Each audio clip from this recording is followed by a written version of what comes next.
할렐루야. 부활의 능력으로 승리하시길 축복합니다. 지난주일 부활주일을 지났습니다. 고난주간 성도들과 함께 은혜롭게 새벽 기도회도 드리고 부활절을 기대하는 마음으로 기다렸던 부활절을 지난주일날 잘 보냈습니다. 이번 부활절에는 뭔가 더 큰 은혜, 각별한 은혜가 있을 거야 하는 기대감으로 부활절을 맞았고, 부활절 하나 손색이 없을 정도로 은혜로운 카타타 공연도 있었고 아쉬울 것 없는 부활주일을 성대하게 잘 보냈습니다.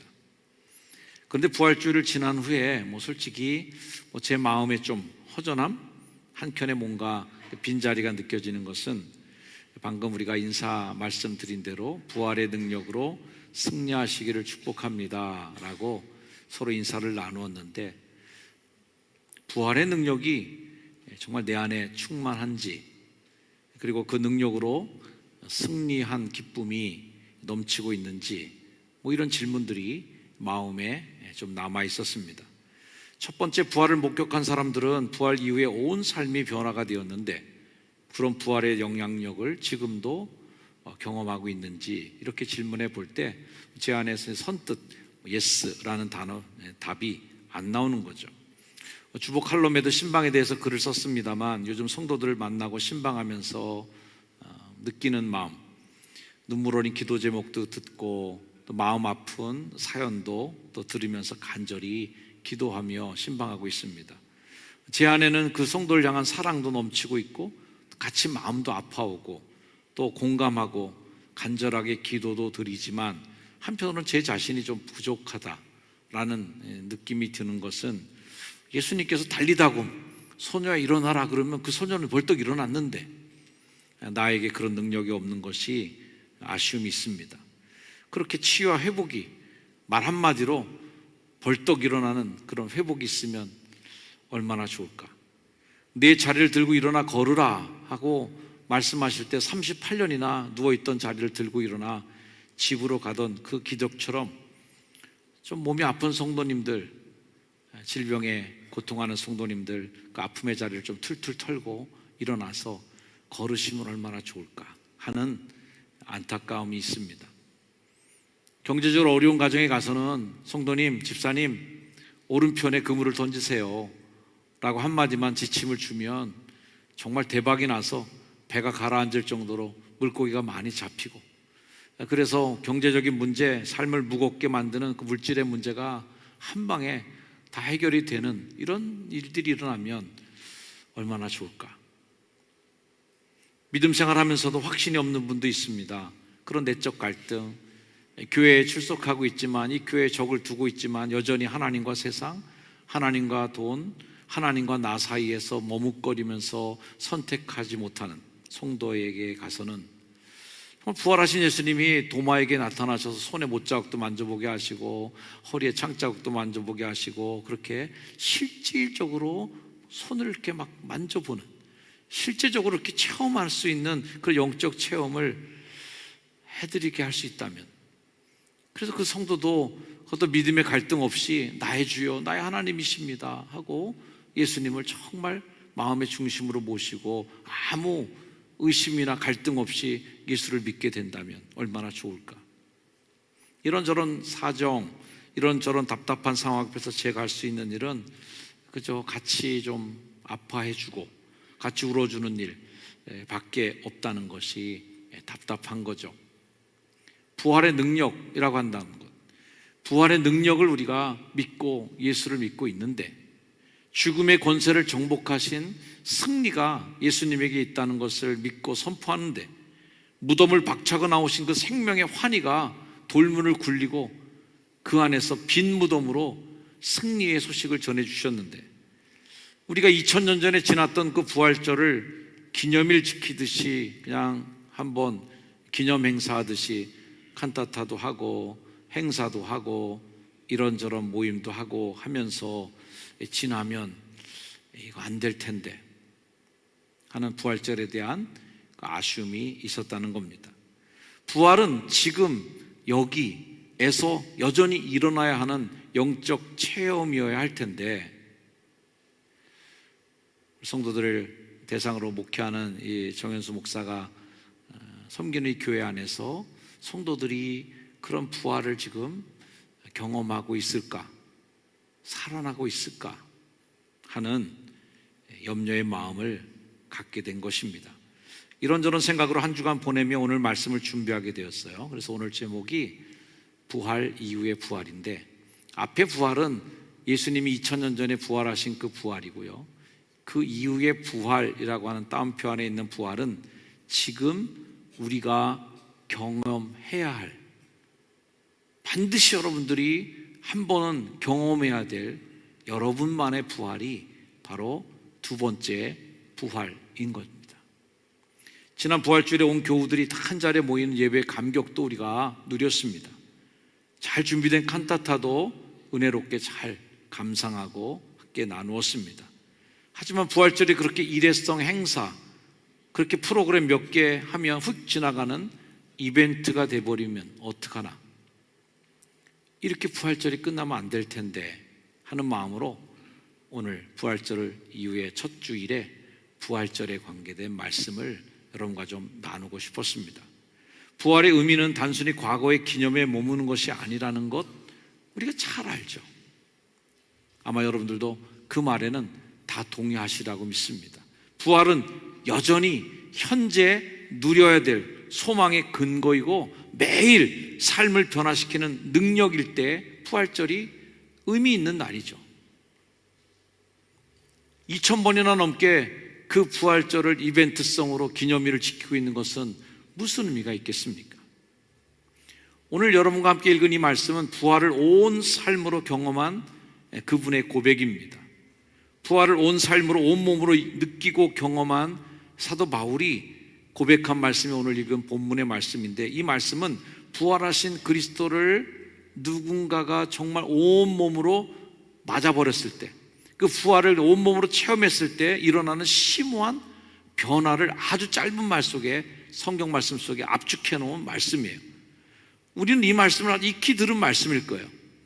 내가 그리스도와 함께 십자가에 못 박혔느니 이제는 내가 사는 것이 아니요. 이 말씀은 아주 너무 많이 들었던 말씀이에요. 왜 이렇게 많이 들었을까? 이 말씀이 많은 믿음의 선배들의 마음에 감동을 줬고 그 말을 반복해서 많은 사람들을 외우고 말씀했기 때문에 여러분이 익숙한 말씀이 된 거예요. 그러니 이 말씀이 중요한 말씀이라는 거죠.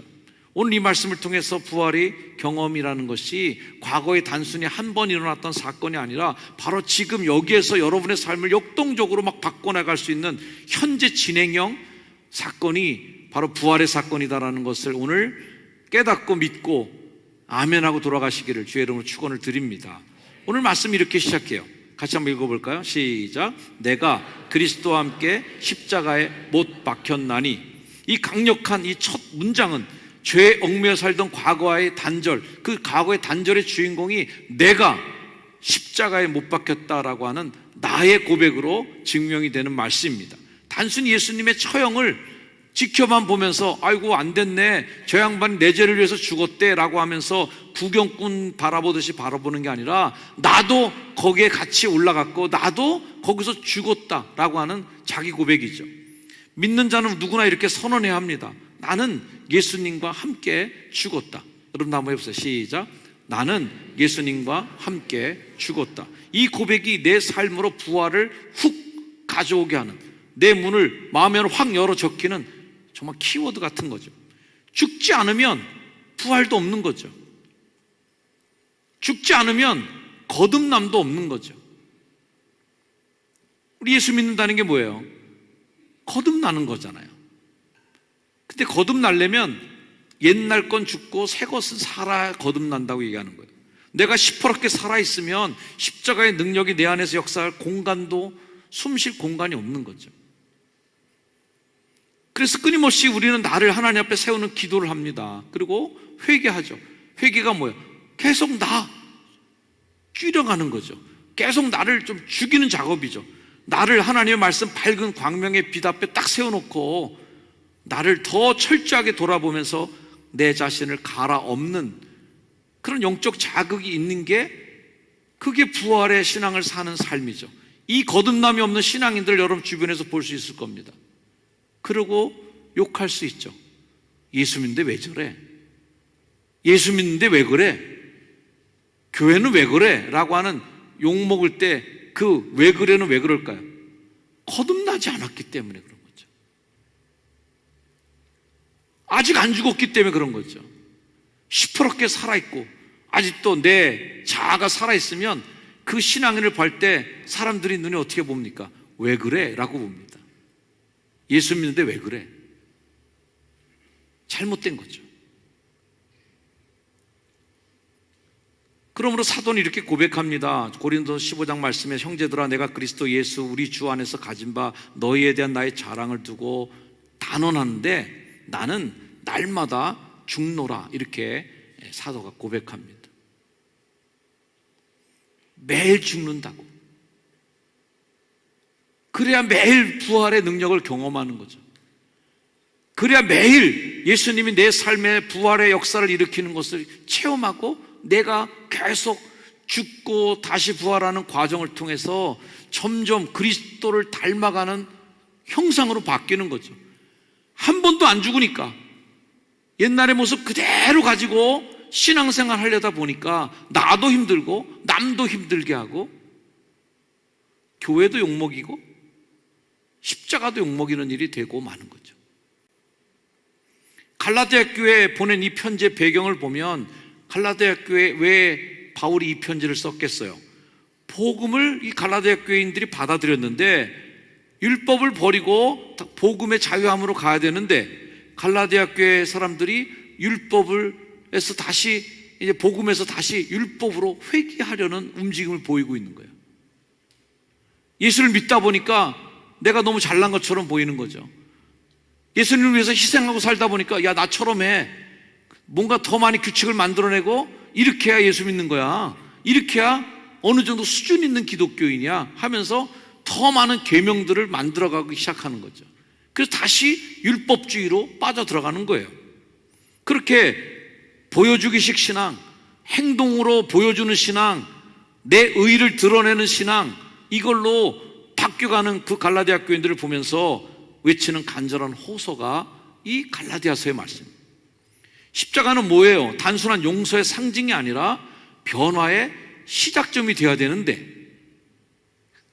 십자가에서 나를 용서해 줬다고 하는 그 말만 믿고 용서받은 자유함과 기쁨만 누릴 뿐 변화의 시작점은 없는 것.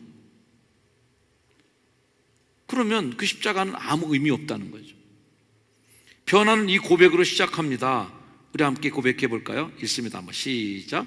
예전에 나는 그리스도와 함께 십자가에 못 박혀 죽었다. 다시 시작. 이 말씀에 아멘이 됐어요? 아멘이세요? 그래야 다음 말씀으로 넘어갈 수 있어요.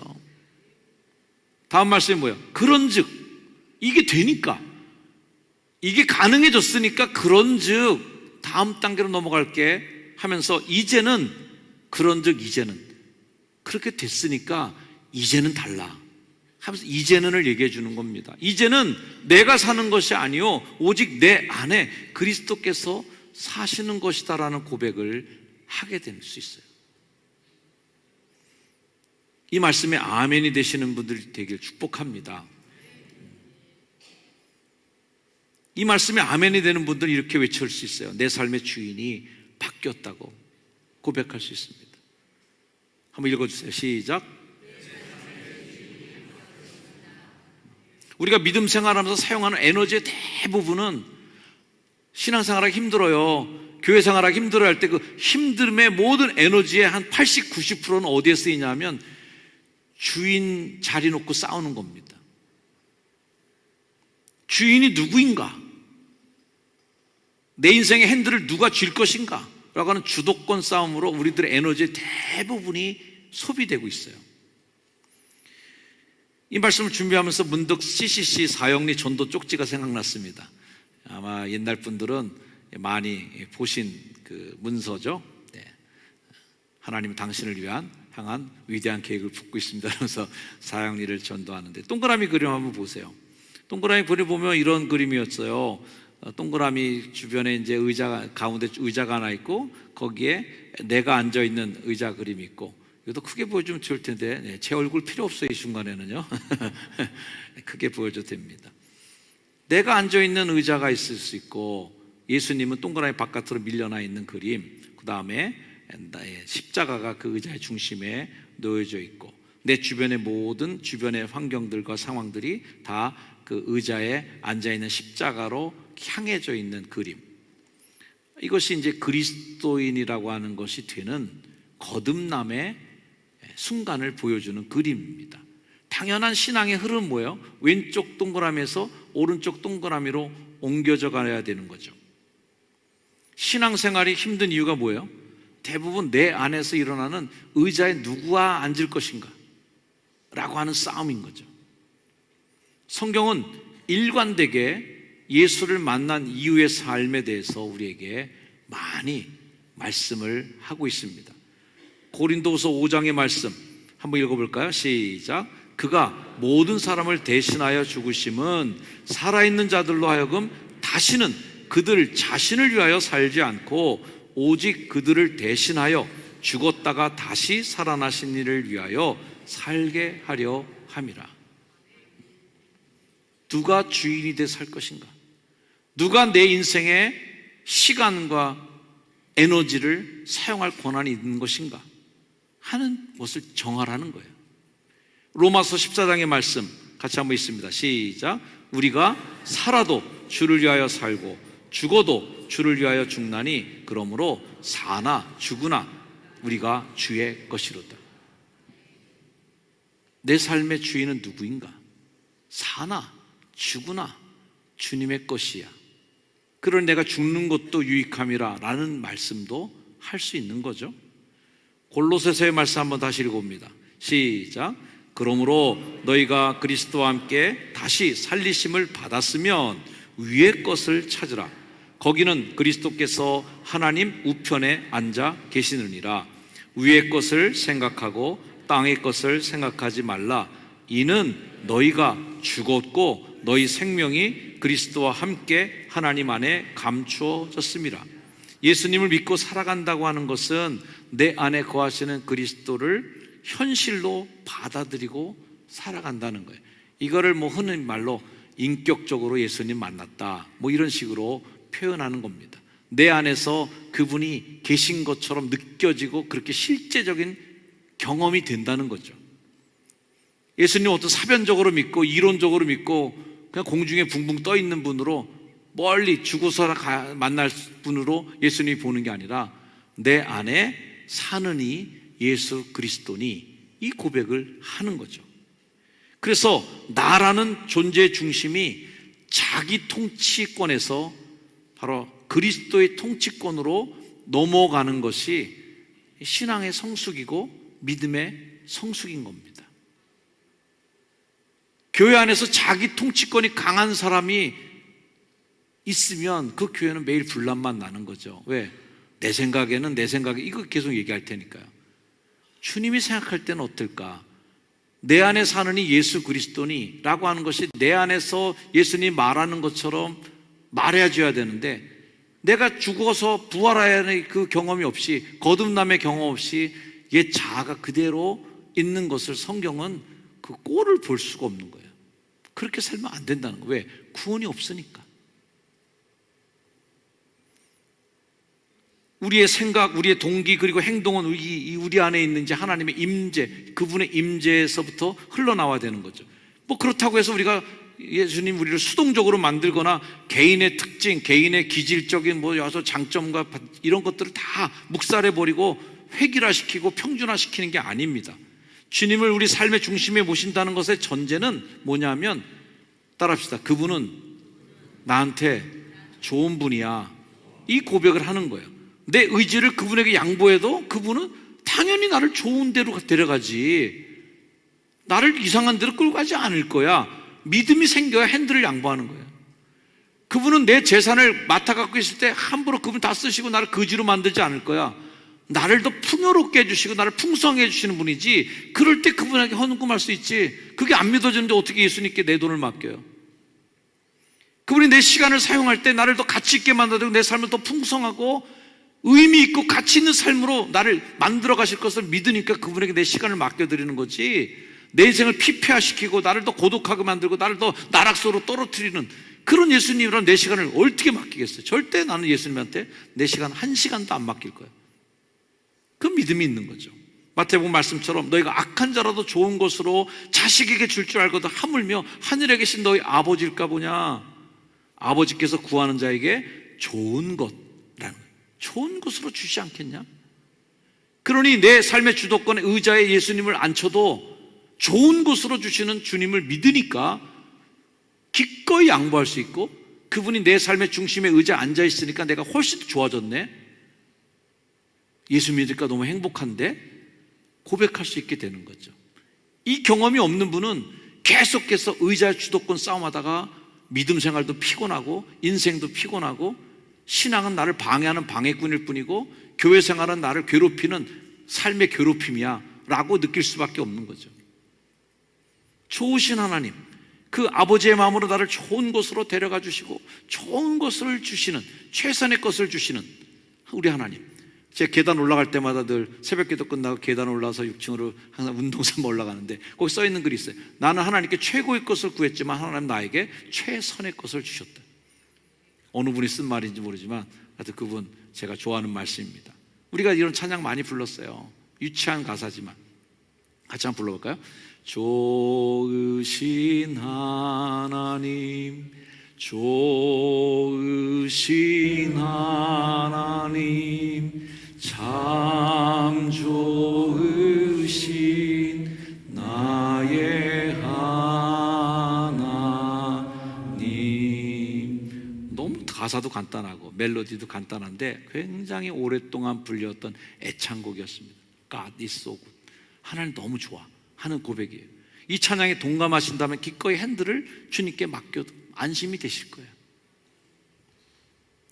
사랑하는 남편이 사랑하는 사람이 운전할 때 옆에서 푹 잠들 수 있는 이유가 뭐예요? 믿으니까 잠들 수 있는 거죠. 핸들을 주님께 맡겨도 좋지 않겠습니까? 주인이 바뀌었어요 라고 고백해도 좋지 않을까요? 그럴 때 부활의 능력이 나를 끌어가는 힘으로 나를 삶을 이끌어가는 거죠. 그런 삶의 성장과 성숙이 있기를 축복합니다. 그러고 나서 이제 다음 말씀이 되는 거예요. 그러면 몸으로 살아가는 날 동안 우리 어떻게 살아야 되나? 부활의 신비, 부활의 능력으로 그냥 공중에 떠 있는 것처럼 살아? 아닌 거죠. 육체로 살 때 어떻게 살지를 말씀을 통해서 또 고백합니다. 읽어볼게요. 시작. 이제 내가 육체 가운데 사는 것은 나를 사랑하사 나를 위하여 자기 자신을 버리신 하나님의 아들을 믿는 믿음 안에서 사는 것이라. 우리는 여전히 육신을 입고 살아가고 있기 때문에 육신, 세상의 영향력 안에 살아갑니다. 전염병 돌면 우리 전염병 걸리는 거고요, 내가 탄 버스가 굴르면 나도 다치는 거예요. 병원에 입원하는 거예요. 우리가 다 세상의 영향력 안에 살아갑니다. 예수 믿는다고 뭐 크게 달라질 것도 없어요. 그런 면에서 나라 경제가 어두우면 내 집도 가난해지는 게 당연한 거고요, 우리도 그렇게 세상의 영향력 안에 살아갑니다만 삶의 방식은 달라질 수 있다는 거예요. 우리 믿음은 수동적인 지적 동의로 끝나지 않습니다. 아 그래, 하나님 그런 분이지, 아 예수님 그런 분이야, 이렇게 논리로 긍정적으로 끝나는 거 아닙니다. 좀 더 적극적으로 내 삶의 생동감으로 예수님을 받아들이는 거죠. 움직이는 거죠. 이 움직임을 경험하지 못하고 신앙생활하는 분들도 많아요. 그래서 교회를 굉장히 그냥 도식적으로 다닙니다. 교과서적으로 다닙니다. 의무로 다니는 분들도 있습니다. 부활을 경험하지 못하고 교회 다니기가 얼마나 힘든지 아십니까? 고됩니다. 힘든 일입니다. 믿음 안에 산다는 것은 생동감이 있어야 되는 건데 생동감이 없이 움직일 일이 얼마나 힘듭니까? 이 말씀 한번 같이 힘있게 읽어볼까요? 요한일서 말씀 시작. 무릇 하나님께로부터 난 자마다 세상을 이기느니라. 세상을 이기는 승리는 이것이니 우리의 믿음이니라. 이겨야 재밌는데 이기지 못하니까 재미없는 거예요. 내 안에 주인 되신 예수님이 딱 틀어 앉아 계시는데 그분의 명령대로 움직일 때 이겨야 되는데 이기지 못하면 그거 재미없어요. 부활은 이긴 겁니다. 사망도 이겼다고 그러잖아요. 무덤도 뚫고 나왔다잖아요. 무거운 돌문도 굴렸대잖아요. 이 부활이 여러분에게 경험되기를 주의 이름으로 축원합니다. 부활은 현존해야 한다. 그리고 지금 그리스도를 경험하셔야 된다. 부활의 능력은 과거에만 국한된 사건이면 안 되고 현재 상황 속에서 모두가 이용 가능한 가능한 실제적인 힘이단 말이죠. 여러분이 지금도 들어다 바로 쓸 수 있는 힘인 거죠. 써먹는 힘, 이걸 가져야 재밌는 거죠. 옛날에 2000년 전에 한번 써먹었다 끝나버린 그 유물을 우리가 왜 만지고 앉아 있습니까? 그건 재미없는 거예요. 지금도 써먹는 거죠. 갈라디아서 2장 20절을 경험하는 효성중학교 함께 성도들 되시기를 주의 이름으로 축원합니다. 그러기 위해서 몇 가지 조언을 여러분에게 드리는데, 첫째는 일상 속 선택, 예수님이라면 어떻게 할 것인가를 좀 더 생각하고 사십시오. 의식하시라는 거죠. 크고 작은 일상의 선택 속에서 예수님이 의식되길 바라요. 질주하는 욕망의 삶에 예수님이 걸림돌이 되길 축복합니다. 질주하는 여러분의 욕심의 끝에 예수님이 브레이크가 되길 축복합니다. 예수님이 걸리적거려야 돼요. 예수님이 그 선택에 뭔가 걸림돌이 되기를 축복합니다. 그래서 나를 통제할 수 있도록, 질주하지 않도록 만드는 거죠. 이건 절대로 저절로 되는 것이 아니라 여러분이 의지를 동원하고 능동적으로 대처해야만 가능한 일이라는 걸 믿으시길 바랍니다. 그러나 그 브레이크는 여러분을 살리는 브레이크고, 여러분을 절벽으로 떨어지지 않고 골짜기로 처박지 않도록 여러분을 보호하시는 하나님의 힘인 것을 반드시 믿으시기를 주의로 축복합니다. 두 번째는 용서와 화해의 실천입니다. 부활의 능력을 경험한 사람들은 증거를 뭘로 나타낼까요? 주님이 우리를 용서하신 것처럼, 우리가 우리에게 죄진 자를 용서하신 것처럼 우리도 우리의 죄를 용서해 주시고라고 하는 고백처럼 치유하고 회복하고 화해하고 공동체를 부드럽게 만들어 나가는 이 화해와 평화의 능력이 곧 부활의 능력이에요. 부활을 경험한 사람들이 전쟁했습니까? 부활을 경험한 사람들이 서로 싸우고 멱살질했습니까? 부활을 경험한 사람들이 얄미운 사람 쫓아가서 다 보복살인했습니까? 아니에요. 부활의 능력을 경험하느냐 안 했느냐라는 것은 간접적인 증거물이 뭐예요? 화해하고 용서하고 사랑하고 있는가라는 걸로, 아, 저분이 부활을 경험했구나 안 했구나를 간접적으로 테스트해서 알 수 있는 거예요. 이게 없으면 아직 부활을 경험하지 못한 거죠. 용서에 감동이 없는 거죠. 세 번째는 소망 키우기입니다. 사망을 이기신 주님을 믿기 때문에 가장 어두운 여러분의 상황 속에서도 소망 잃지 않을 용기를 갖게 되기를 주의로 축원합니다. 문제없는 가정이 어디 있어요? 신방하면서 다 눈물이 있습니다. 아픔이 있습니다. 기도 제목이 있습니다. 죽음 이기신 생명의 에너지가 있어야 그 가정이 살고 생명이 사는 겁니다. 목사님이 그 집 100번 방문한다고 해서 그 힘이 나지 않습니다. 제가 아무리 눈물로 기도하고 같이 애타게 기도해도 주님의 부활하신 능력이 그 가정이 머물고 그 숲은 속에서 역사해야 이게 한방 해결되는 거지, 아무리 남들이 많이 기도해주고 중보기도가 많든 무슨 소용이 있겠어요. 소망을 키워가시길 축복합니다. 예수님의 성품을 닮아가는 내면의 변화가 있어야 돼요. 내 안에 그리스도가 살고 있다면 우리는 어떤 성품이 될 수 있을까? 내 입에서는 어떤 말이 나올까? 내 안에 사는 예수 그리스도니 그럴 때 나는 어떤 표정으로 사람들을 만날까 하는 겁니다. 매일 나를 예수님의 거울 앞에 비춰보고서 나는 죽고 예수는 살고 하는 그 믿음의 고백으로 살아갈 때 어느덧 큰바의 얼굴을 바라보다가 큰바의 얼굴 언제 나타나나 기대하고 있다가 어느 날 내 얼굴이 큰바의 얼굴을 닮았다는 그 이야기처럼 여러분의 모습을 보면서 사람들이 예수님 보는 것 같습니다. 주님 보는 것 같습니다. 당신을 보니까 예수 믿고 싶어지네요 라는 그 감동의 말이 여러분의 귀에도 들려지기를 주의 이름으로 축원합니다. 부활의 여정은 지속되어야 한다. 부활은 끝나지 않았습니다. 계속되어야 하고 계속됩니다. 부활의 능력, 그리스도의 능력 여러분을 변화시켜서 더 주님 닮고 예수 믿는 보람, 예수 믿는 기쁨, 이래서 예수 믿는구나 하는 그 참 속맛을 알아가는, 믿음의 비밀을 알아가는 여러분의 삶의 여정이 되기를 주의 이름으로 축원합니다. 기도하겠습니다. 주님, 생명이 주께 있고 능력이 주께 있고 믿음이 주께 있습니다. 부활하신 주님이 이 모든 것을 우리에게 선물로 주셨습니다. 그 생명의 기쁨, 부활의 감격, 거듭남의 기쁨이 내 삶을 채워나가는 에너지가 되고 활기 넘치는 믿음에 승리하는 능력으로 이 땅을 힘차게 살아가도록 복 내려 주시옵소서. 예수님의 이름으로 기도드리옵나이다. 아멘. 자리에 일어나셔서 결단 찬양 함께 찬양하시겠습니다.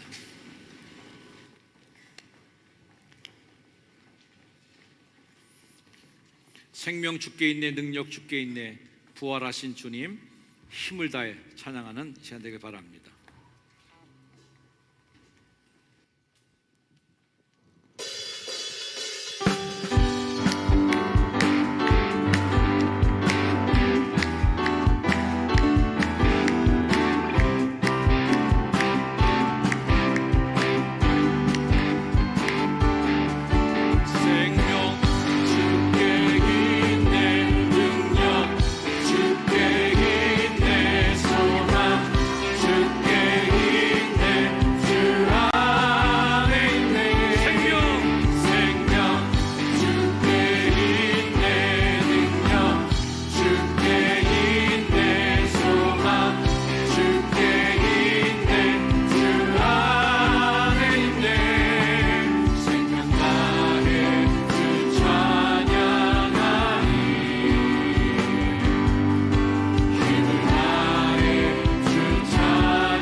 생명과 능력이 주님께만 있음을 믿습니다.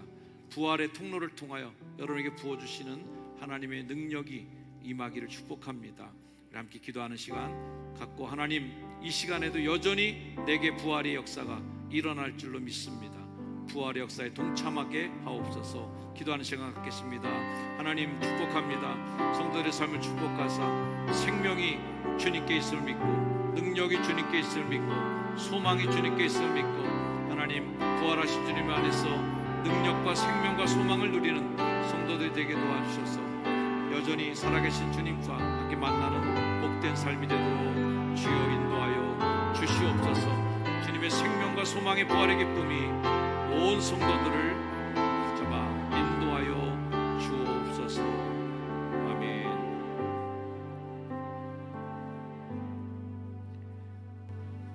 주님, 부활의 능력을 믿고 그 부활을 쫓아 생명 주시는 주께, 능력 주시는 주께, 소망 주시는 주께 달려나가는 성도들을 축복하사 하나님 땅에서 부활을 매일 경험하며 승리케 하옵소서.